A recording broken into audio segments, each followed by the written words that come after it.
ชีวิตของคนนั้นน่ะล้มแล้วต้องลุกทุกข์แล้วต้องทนจนแล้วต้องสู้เริ่มต้นชีวิตใหม่อาจจะลำบากแต่มันก็คุ้มกว่าคนที่บ่เริ่มต้นชีวิตใหม่เนี่ยพระอาจารย์ได้ตั้งใจไว้ว่าพระอาจารย์จะมาสร้างสถานที่ก็คือเป็นสถานที่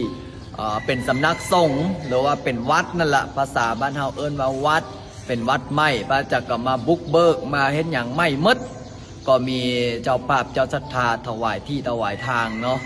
ก็วันที่9นี่ก็จะมีงานพิธีถวายที่ธรณีสงฆ์สร้างวัดสร้างว่าก็เชื่อว่าจะมีออกตนญาติโยมมีพ่อแม่ครูบาอาจารย์มีออกตนญาติโยมมาร่วมงานน่าจะมากหน้าหลายตา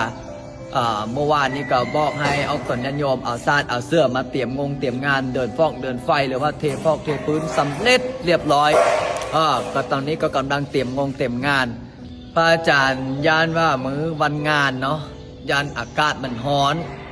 พระอาจารย์เลยเดี๋ยวจะหาเบิ้งพัดลมเพื่อมีออกตนญาติโยมท่านใดอยากจะซื้อมาถวายหรือว่า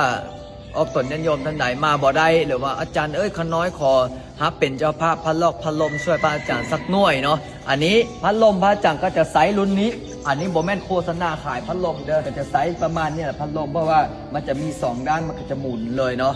พัดลมตัวนี้ตัวละ 5,000 บาทเพราะว่ามื้อวันงานยัน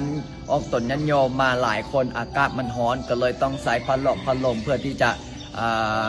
อำนวยความสะดวกให้ออกตนญาติโยมเวลานั่งสมาธิเวลาภาวนาเชื่อว่าผู้ใดถวายพัดลมเนี่ยก็จะกำจัดปัดเป้าในสิ่งที่บดีออกในชีวิตชีวาปัดเป้าในสิ่งที่บดีออกจากครอบจากครัวอันนี้ก็คือความเชื่อเนาะแต่ก็ทั้งนั้นทั้งนี้ก็อยู่ที่ตัวเฮานั่นแหละออกตนญาติโยม